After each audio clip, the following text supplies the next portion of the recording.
Okay. Before we have our quiet time, let's all get on the same page. If you're reading from the Sparkly book, it's page 393, a new section entitled The Bridge to the Real World. It's the same new section in all of the editions.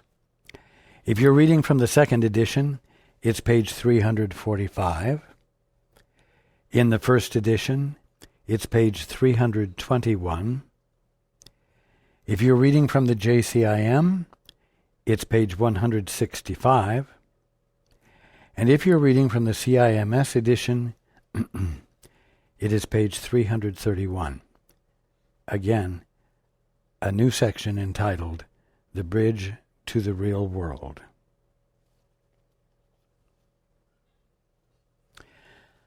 Okay. Let's take a few moments to be quiet together.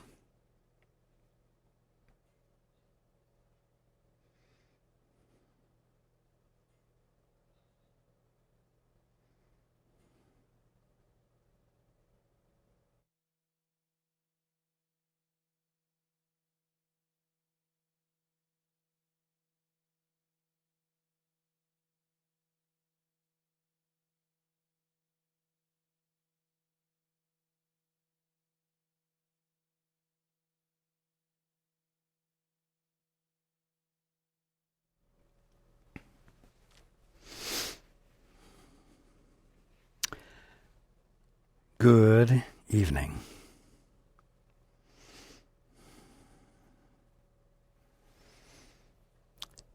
And welcome to everyone who's joining us on the internet.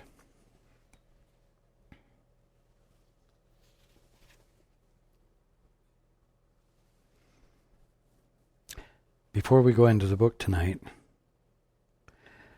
I want to discuss something that isn't discussed as often as it ought to be.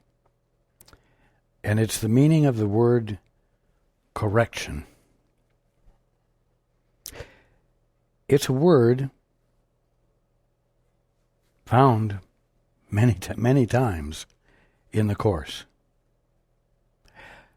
Correction could in some ways be called the goal of the Course. It is to correct misperceptions. And of course the biggest and truly only misperception there is the idea, the imaginary idea that each of you are independent, autonomous, self-starters who came from a sperm and an egg, a fluke of nature that happens to have become a dominant force of nature, you might say, at least on your planet.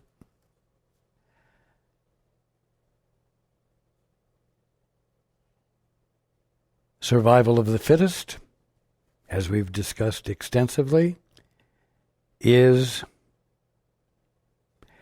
the underlying engine of being.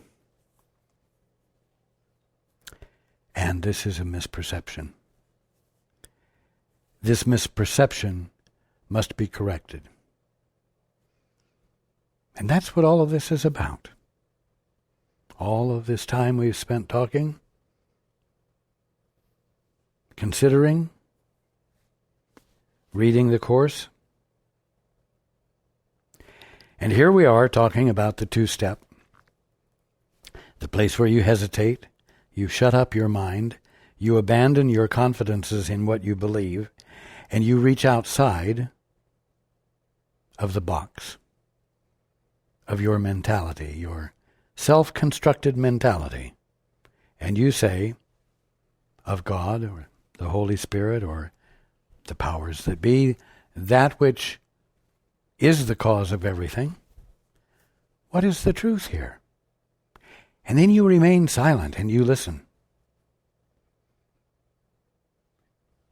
And that silence, that space of time, if you will, is the holy instant. Now, the holy instant is the place in which God's laws prevail.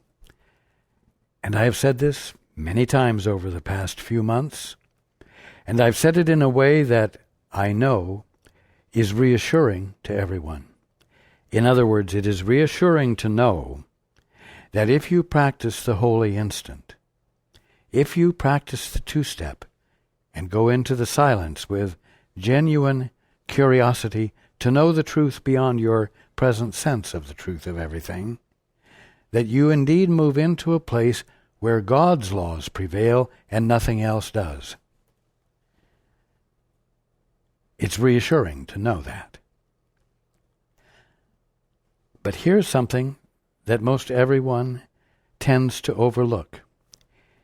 If there is a place where God's laws prevail, in other words, govern absolutely, then there are laws, aren't there? There are principles, if I may put it that way. This means that there are structures according to which you must be. There are not just guidelines. Well, it would be helpful if you did this, and it would be a good thing if you did that. There are absolute laws. Thou cannot have sin, disease, or death. You cannot be an orphan successfully. You cannot ignore the truth and be comfortable. You cannot make up your own definitions and replace the real ones with them and feel secure. Now, put more positively, the laws of God say,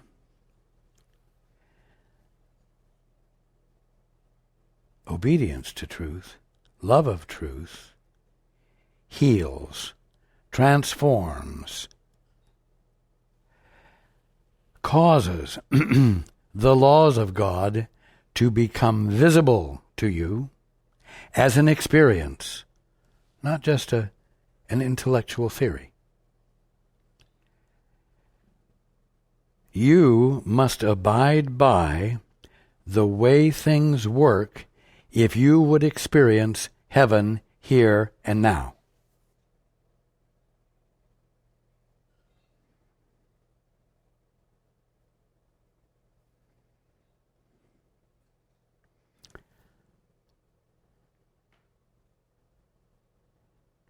So, although many love the phrase from the Course that says, you need do nothing, the fact is that what that means is you must stop doing what doesn't work. You must stop doing what amounts to nothing. You must stop doing what causes illusion, delusion, and binds you to a suffering sense of existence. That's what the law of God says. Those are what the laws of God say. They require something of you. Now, there are many who say that the Course is not about miracles as demonstrations of the miraculous. Well, maybe it's not. But it is about correction, isn't it? No one will deny that. Okay. So, you plant a seed, and an amaryllis begins to come up. and the leaves are well formed, and the color is beautiful, and the stalk gets longer. And as it gets longer, it suddenly seems to stop. Some of the other leaves grow further, but when the stalk comes out that has the flowers, it's bent to the left and doesn't reach the height that it ought to have, and its beauty is marred by its growth being stunted. We'll call it that. Well, is everyone spiritually magnanimous, and does everyone look at it and say, it's still the loveliness of God?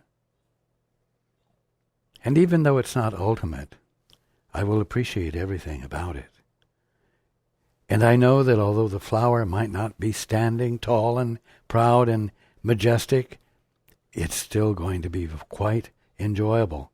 And I'm going to bring my love and appreciation to it. As it is, of course, stunted.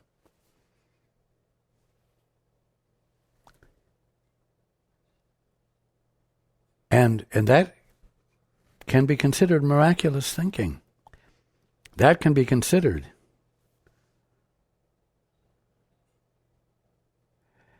You fulfilling your function of acknowledging God in each and everything,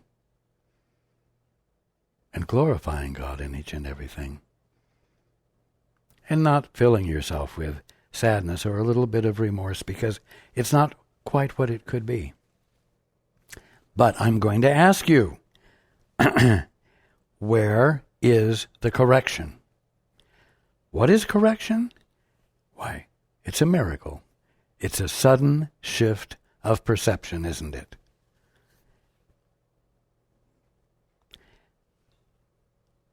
But a sudden shift of perception that isn't identified by correction is not miraculous, and it is not a miracle.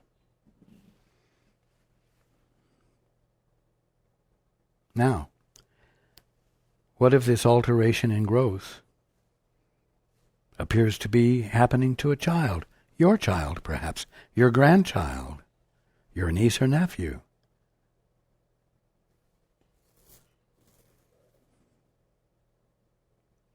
Do you commit yourself to helping them have the best life they can under the circumstances?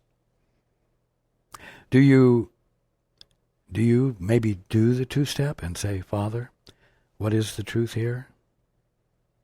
And if you experience an influx of clarity, an influx of the comprehension of the truth as an experience within you, and it is so clear to you that, let us say, you aren't fooled by the appearance, even though the appearance hasn't changed, and you feel grateful. And perhaps you think that is miraculous, and that is a miracle, that is all there is to a sudden shift of perception. I'm telling you that it's not. There's something called follow-through. And that's what I want to address tonight.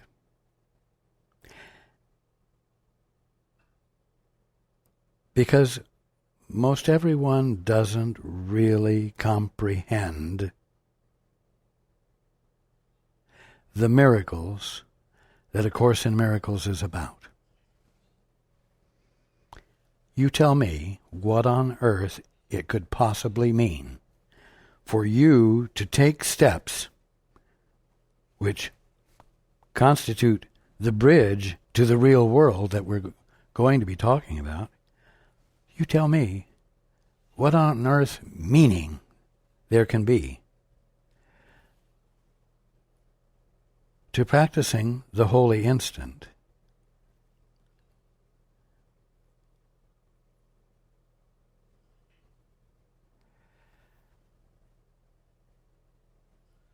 And not seeing evidence of God's laws prevailing.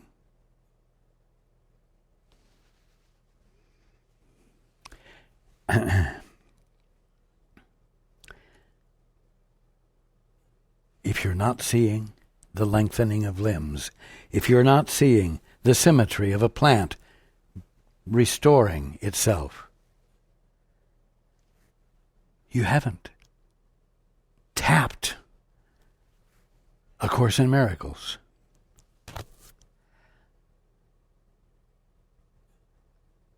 And you know what?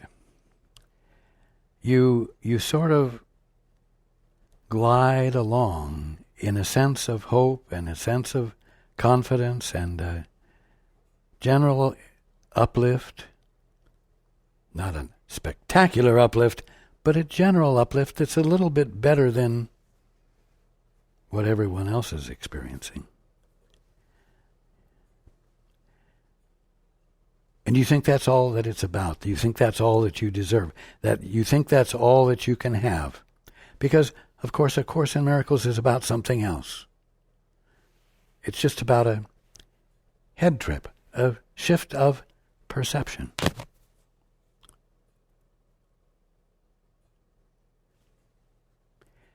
Your misperception is always a misperception of the kingdom of heaven. Your misperception is always a misperception of reality, God's reality, the presence of God, illuminating itself, manifesting itself infinitely, gloriously, flawlessly, indivisibly, without conflict, polarity, or anything unlike itself. If you're not seeing it, there's a need for correction.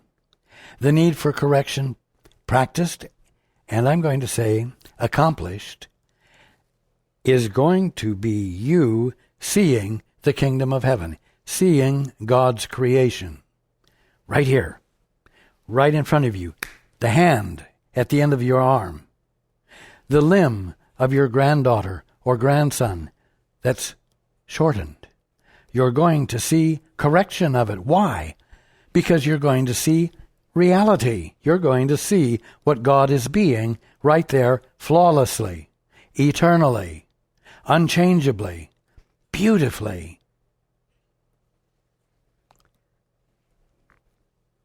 Hey, if there isn't a real world to see, then there's no need for a bridge to a real world, is there? And so, here's the point. When you are observing things that call for correction, and you're sort of giving a cursory blessing to it, or even a blessing that is a little bit more diligent, a little bit more, with a little bit more conscious intent, if you are not sticking with it until you have experienced the shift of perception that constitutes the miracle, you will not see the correction, and you're still going to be asleep. You're still going to be dreaming.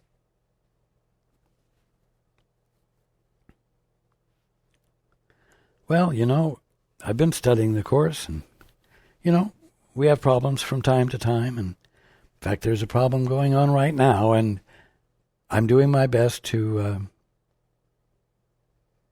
live the Course relative to it.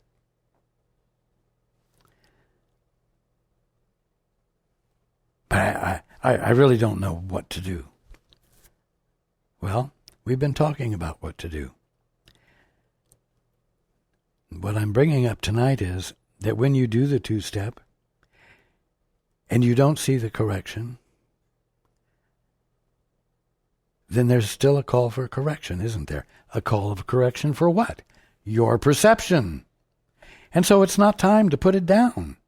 It's not time to abandon it. It's not time to say, well, that's going on out there, and it's part of God's creation, and I've done my best to bless it, but of course, there are circumstances that are contributing to it, and they complicate things. And I don't have control over all of those things.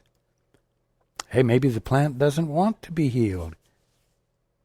Maybe it's part of that child's karma to have a shortened limb.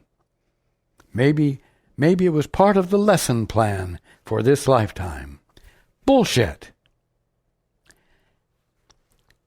You must be alert, and you must not let yourself be sucked into lackadaisical, irresponsible, lazy, slipshod patterns of behavior and think that you're practicing A Course in Miracles or getting what it means.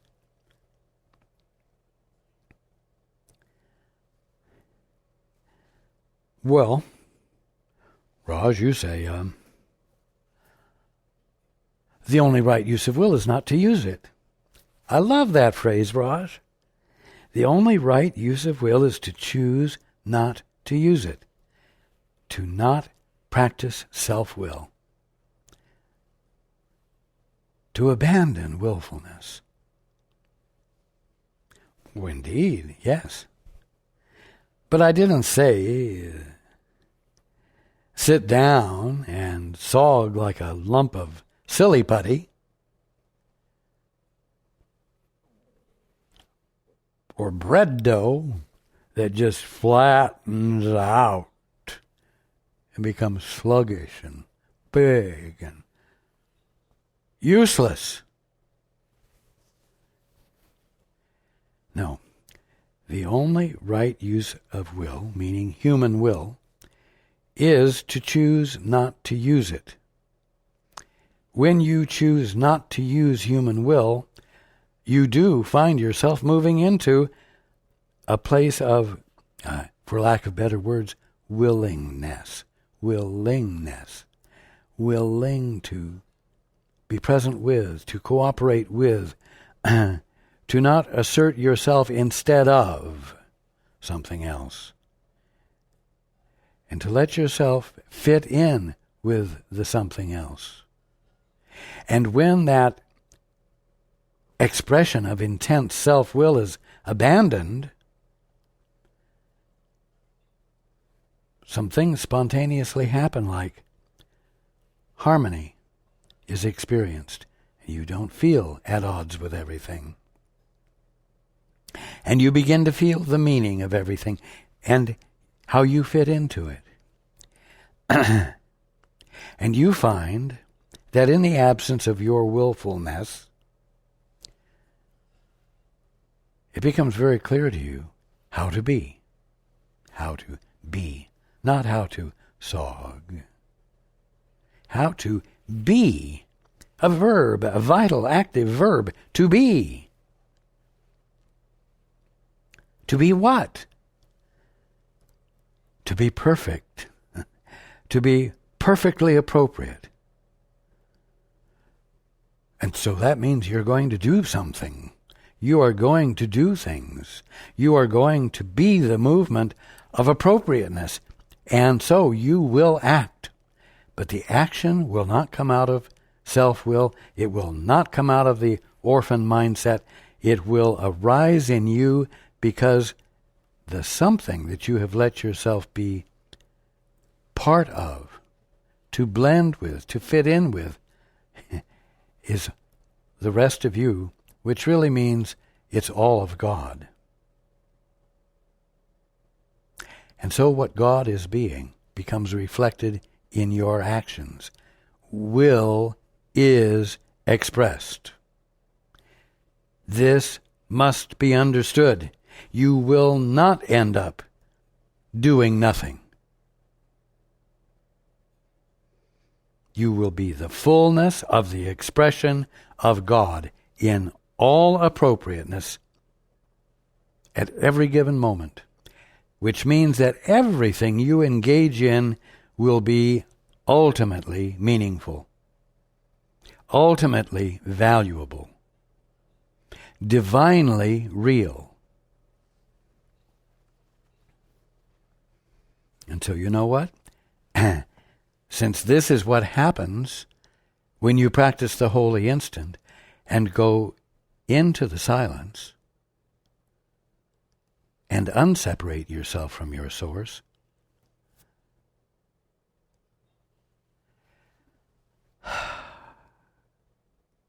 you will come into the fullness of your being. And your actions will, in every way, correct or allow for the correction to become visible to you.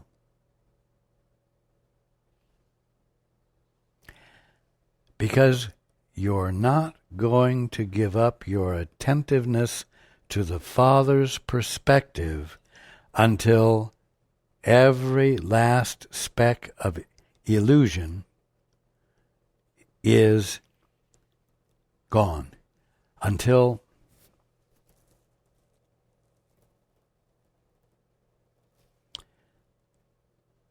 every last thing calling for correction is corrected. You know, it's also said that everything is love or a call for love. Well, what is a call for love? It's a call for correction. And the correction must be love, expressed, right? So you don't put down the love until the correction is accomplished. You persist, in other words. What does that mean? You persist in control.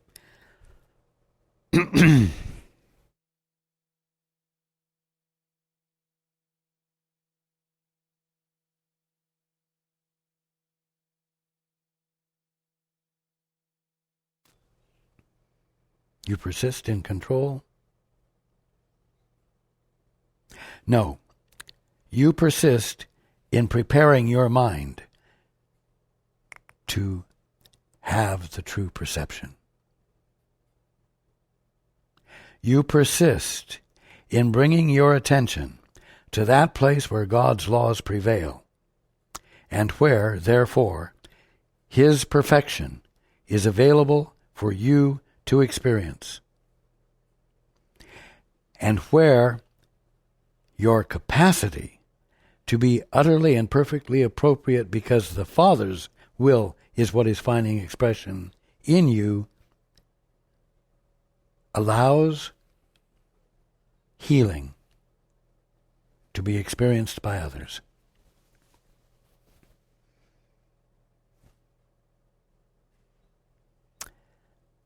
This is extremely important. The bridge to the real world is the natural next place to bring yourself to. The holy instant.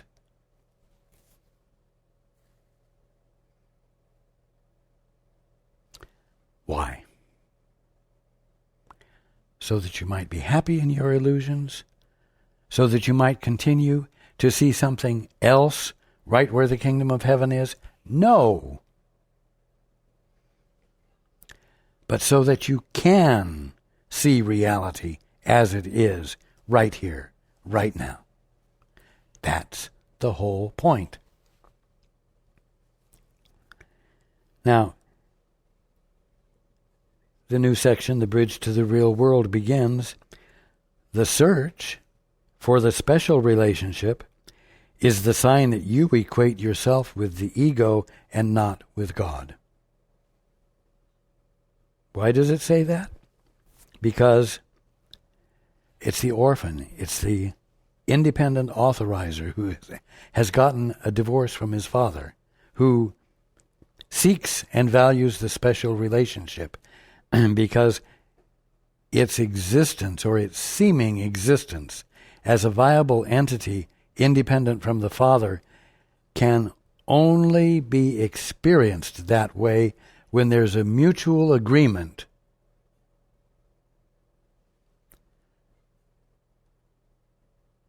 to that misperception. It's the only way. And so a special relationship is essential. For the special relationship has value only to the ego, to the orphan mindset. To the ego, unless a relationship has special value, it has no meaning. And it perceives all love as special. Now, to the ego, unless a relationship has special value, it has no meaning. That's because it's only when it has special value that it contributes to, reinforces, and seems to substantiate the actuality of an independent agent, separate and apart from God, his father, mother. You see?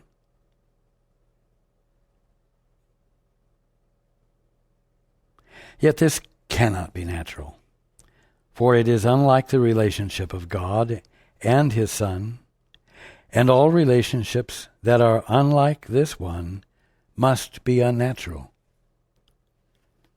What does that mean, unnatural? It means it doesn't fit in with the laws of God. It calls for correction. It calls for specific, disciplined, consistent, hanging in there, desiring to know the truth, see the truth, feel the truth, have an experience of reality right where your conditioning is blocking you from it.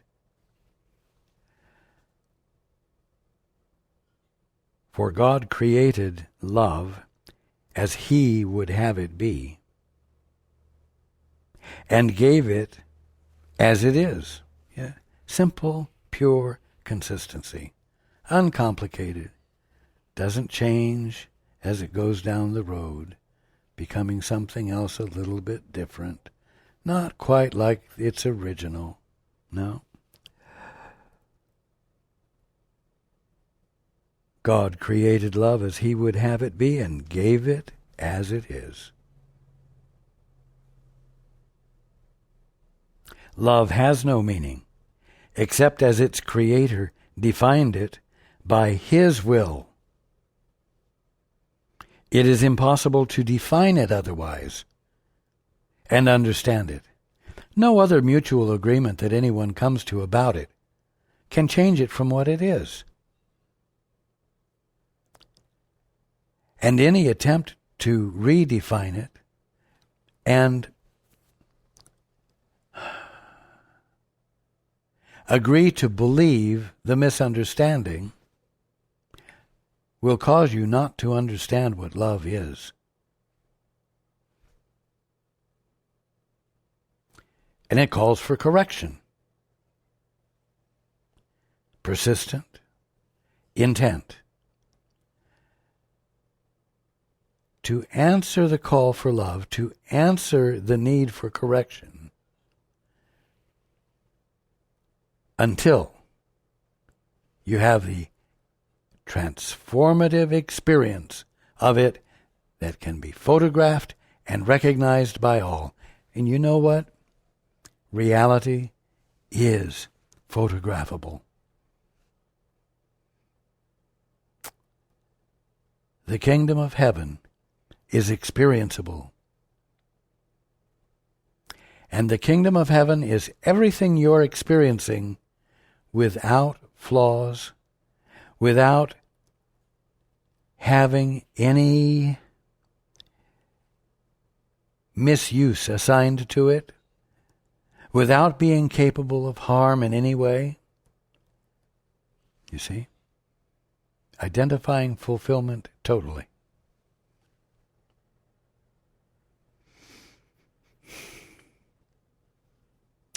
Oh, well, you know, I didn't really know that I was supposed to look forward to an actual healing. I didn't know that I wasn't supposed to just settle for 3/4 of the fulfillment. Or some fulfillment that's just slightly skewed. Beautiful, but recognizably not perfect. I didn't know that I wasn't supposed to be happy with that. That's like saying, I didn't know that a call for correction was really a call for correction. Now, I'm not making fun of anyone. I am conveying to you that a call for correction is a call for correction that takes you all the way to the conscious, tangible experience of the kingdom of heaven. Here, in this lifetime, now. That's what this is about. There are laws of God. There are principles. There are ways to behave.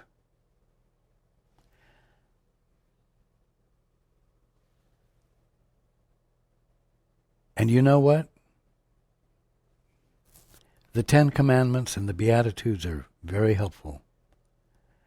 But you know where I want you to go to get the laws of God? I want you to go into the holy instant. I want you to go into the silence of your being, where you have abandoned being willful, where you have abandoned determining the meaning of everything for yourself, where you have abandoned commitment to the meanings that everyone else has given you, that you have accepted without once having had a direct inner experience of the law of God, which is love. And the laws of God that fulfill the law of love in infinite ways. Don't go to the list in the book. Go within. Oh, I think that's called the two-step. And I think that's the way you practice the holy instant. And now it's clearer than ever before why you're practicing the holy instant. Not just so that you might experience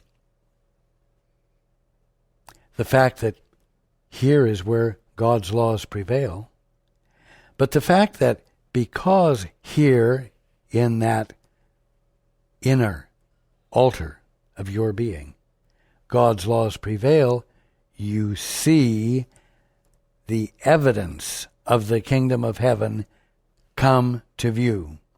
And it looks like transformation of the world. Because all it really is a shift of perception in which your misperceptions yield to what everything originally was and has continued to be in spite of the fact that you've insisted on overlaying your own definitions upon it all, and as a result have blinded yourself to the perfection of being, which a sudden shift of perception called a miracle uncovers to you as your conscious experience. Now, we're still talking about the two-step. We're still talking about the holy instant. We're still talking about abandoning the special relationship, and we're still talking about shifting from body identification to mind identification.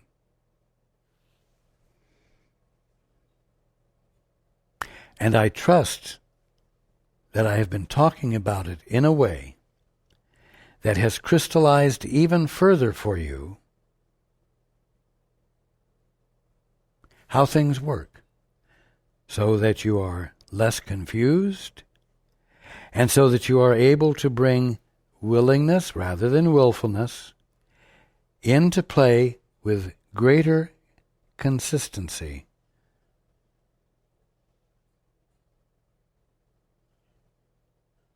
So that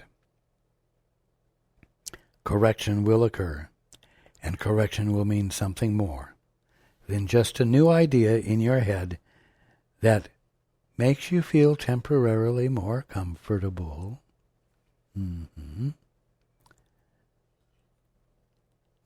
You deserve an experience that will be eternally satisfying, because it will be the truth experienced without there ever being an alteration of it again.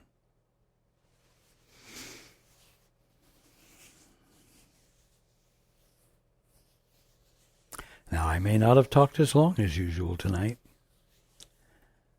but I've given you about 3 times as much as I have ever given before in longer periods of time.